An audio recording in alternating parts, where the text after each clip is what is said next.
Right. Okay. Okay, so I guess we'll get started then. So, hello Nature Buddies, welcome to another segment of One-on-One Green Zone Youth with Youth4Nature, a thought-provoking short segment to hear from our leaders and speakers and post tough questions on what matters most for nature and for us all. We are now joined by Sean Nevins and Neve McCarthy from Climate Advisors, who will help us dig deeper into corporate responsibility for nature. Can you please introduce yourselves and your organization, and then we'll get into questions? Yes, of course. So I can go first. I'm Neve McCarthy.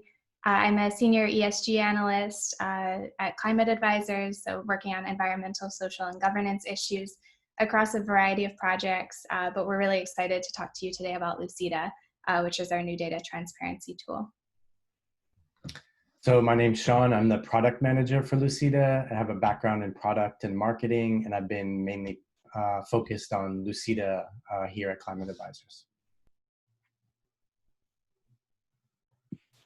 So what were your motivations for joining the Nature for Life Hub? Yeah, so one of the main reasons we're here today, obviously very enthusiastic about conserving biodiversity. And one of the ways that we're trying to do that as part of Climate Advisors is working on this new data-centric transparency tool. We're trying to combat tropical deforestation linked to agricultural commodities. And the tool is called Lucida, which comes from the Latin word of clarity or light. And we're currently in the process of testing our beta version of the site right now. And we really just wanted to come talk to you about how young people can get involved as we build and test the site, but also eventually, use the site to understand some of the companies and financiers that are linked to tropical deforestation when it's publicly released. So our emphasis really, as part of Lucida, has been on creating some clear, interactive, easy to use visualizations. And we're trying to kind of quickly add context around some of these key drivers of deforestation and biodiversity loss in the regions that we're working on. So we don't want it to be this, major complex web that you can only really understand by spending a ton of time in either a Bloomberg terminal or some other, expensive financial services. So we're trying to make it a little bit more accessible and easy to use. And we're starting with some of the regions of the world that have an outsized impact in terms of biodiversity loss. So Indonesia, for example, makes up only about 1% of the Earth's surface, but it's home to about 17% of bird species, 12% of mammal species, 10% of plant species. So we're really looking at these regions like Indonesia and Amazon that have a major impact in terms of biodiversity conservation if we're able to protect them and reduce deforestation in these regions. And with that, we're also looking at some of the target commodities that operate within these regions, and those include palm oil, soy, and beef. So that's kind of the gist of what we'll talk to you about today. We really just want to raise awareness of these issues, get as many people on board as we can, and contribute your input as we build the tool and your expertise and your experience, and also provide data and hopefully be helpful to young activists in the future as they try to drive change, and we can provide data through our tool in the future when it's publicly released. Thank you so much. We're very excited to hear from you. What do you see as the future for nature and biodiversity? Yeah, so this is a really good topic. I think it's very easy to get pessimistic here. The past 50 years, we've seen the world's ecological footprint rise by about 190%. We've already altered about 75% of the Earth's surface. So of course, there's a lot to this problem. We're by no means, saying that it's simple or easy to solve. But, we want to help with one of the puzzle pieces. And I think that it's really positive recently that biodiversity has increasingly been in the spotlight, especially this year in public discourse, in reports from financial institutions, even discussions around COVID-19 and how we can prevent pandemics in the future. So hopefully that, will make a difference. And that in turn, I think, is driving some companies and financiers to kind of spend more time evaluating and quantifying their reliance and their impact on biodiversity around the world. So there's a lot of kind of drivers here, but I think it's important to note that we do derive a significant amount of economic value from ecosystem services. like climate regulation, preventing erosion and disease, ensuring access to clean water and pollination. So when you look at commodity-driven deforestation, especially in tropical rainforests, when some of these actors deforest and even set fires to clear vegetation for agribusiness, they may see some short-term benefits, but in the long term, they are degrading, the very ecosystem services that are responsible for their own success and the sustainability of their business models. So, over time, the soil can start to dry out. They might need more pesticides and further threaten their water supply. So, we really need to raise awareness here and enact change in terms of how much portfolios and companies rely on these services that are provided by nature, but also, really importantly for Lucida, use transparency to kind of increase the materiality of some of these financial risks that companies face as a result of their contributions to deforestation. And just a kind of high level, overview of some of those risks, we cover it actually in another project very heavily in Climate Advisors, both in Orbitas, a partner project, and Chain Reaction Research, if you're interested in learning more. But some of these risks include, reputational damage, which can impact market value, souring some customer relations, consumption patterns can change, which impact sales.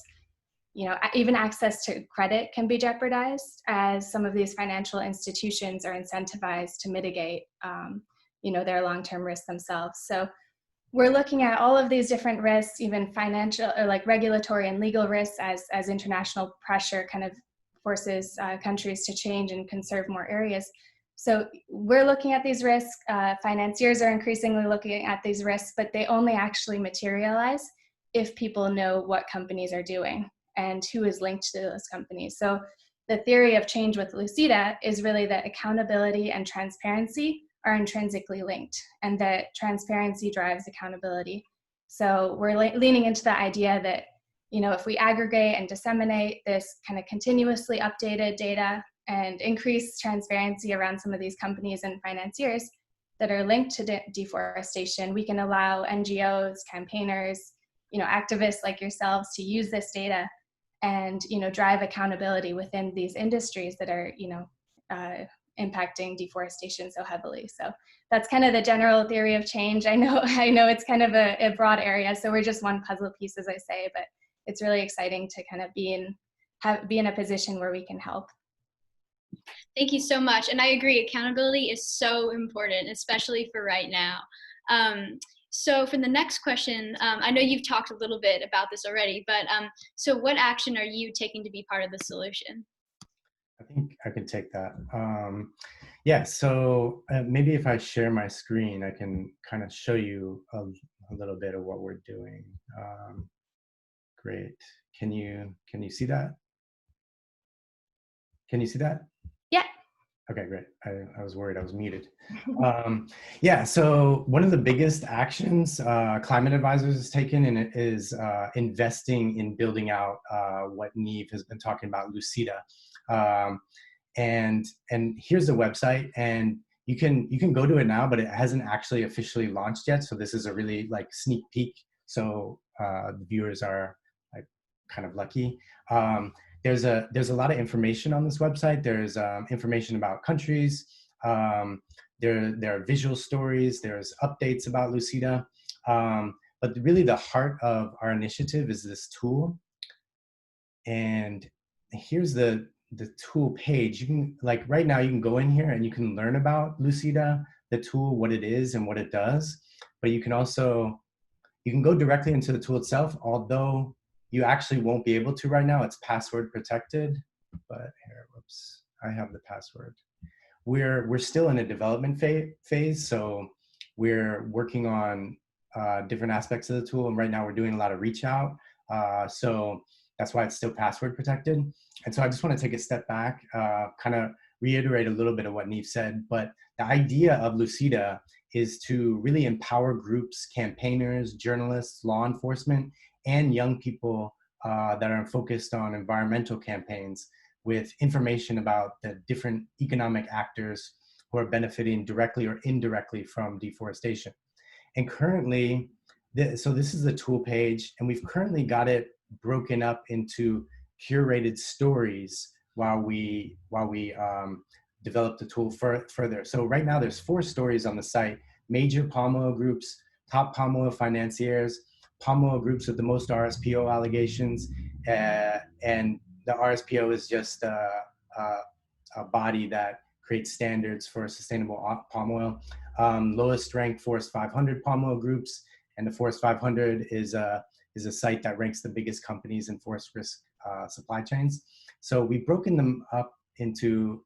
these up into 4 curated stories, because here's a lot of the data that we use. It comes out here, and putting all this data into one place could get really messy with lots of different nodes and lines, and it would almost look like spaghetti and meatballs. So a user might not know where to start. So we built these curated ways of going into a tool.